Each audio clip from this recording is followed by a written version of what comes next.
ng registration na mumula po sa Office of the Senior Citizens. Na sinasaklaman naman po ng Municipal Social Welfare and Development Office. Kanina po ba mga nanay at mga tatay, mga president and officers? Ayan, nabalitaan niyo na po siguro yung nonagenarian ng NCSC. Ay, salamat at hindi niyo nabalitaan. Utay-utay na pong bibigyan ng pension yung 10,000. I mean, incentive. Yung nakakatungtong sa edad na 80, 85, 90, 95. Yung magtatandaan nyo na, milestone na edad. Ibig sabihin, kung 81 na po kayo, maghahantay kayong maging, ayan, alam na pa nila maging 80. Ibig sabihin, gusto ng batas na humaba ang inyong buhay. Ratingin natin yung 100 years.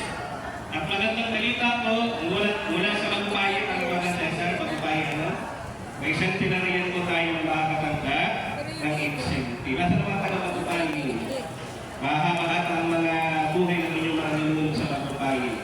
Naka 100 years old. Palagpakan naman natin si nanay ng magpapayan.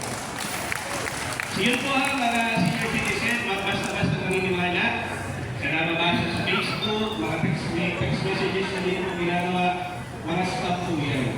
Pero pagaling po sa aming tanggapan, yan po yung itinigay kasi yan po yung gusto galing sa NCSC. Okay po. Pagdating naman po sa ating mga kababayan ng kapansanan, ayan, tuloy-tuloy pa rin po ang enrollment sa inyo sa PhilHealth. Sino po dito ang may PhilHealth na? Under PWD. Bakit po puntin? Ang dami natin yung bitang pinatasa sa Dumaka. Entitled na po kayo sa PhilHealth under the revised law ng benefits ng sa persons with disability. Sino po dito may IT? Sino ang wala? Mga papansin po ang mga barangay na nalimigay ng tulong sa mga sektor. Ang hinihingi na po ay valid. ID na ikaw ay person with disability. Valid ID na ikaw ay senior citizen. Iusap po sa hati po ng mga persons with disability, iparilisto po natin yung mga kabarangay natin na wala pa ID. Paano kayo saan? Kaya dahil ni Kuya Joseph. Bakit pag may programa at servisyo, hindi sila Mga sa isang linggo. Para napaka-importante po na nakarilisto sila. Okay po ba yun?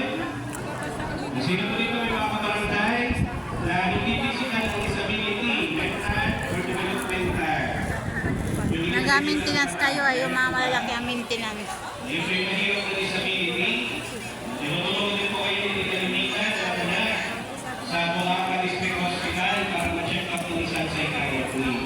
Ano po, yun po isang buti ang loob ng ating kapamahalaan na pinapagamit po sa ating ambulance at mga sasakyan. Kasi yung kaya natin Okay po ba yan sa namin. inyo? Bumabutong na ito. Mga mahirap na sumagot. Nakatapusin ko po ang pag-welcome ko sa inyo sa lugar ito. Nagpagbati ng isang maligayang Pasko, nawa po ang pagmamahalan at pagbibigayan na siyang tunay na diba ng selebrasyon ng pagsilang ni Jesucristo ang manatili sa ating mga puso't isipan. Muli po, welcome po sa ating gift and planning exhibition. Thank you so much for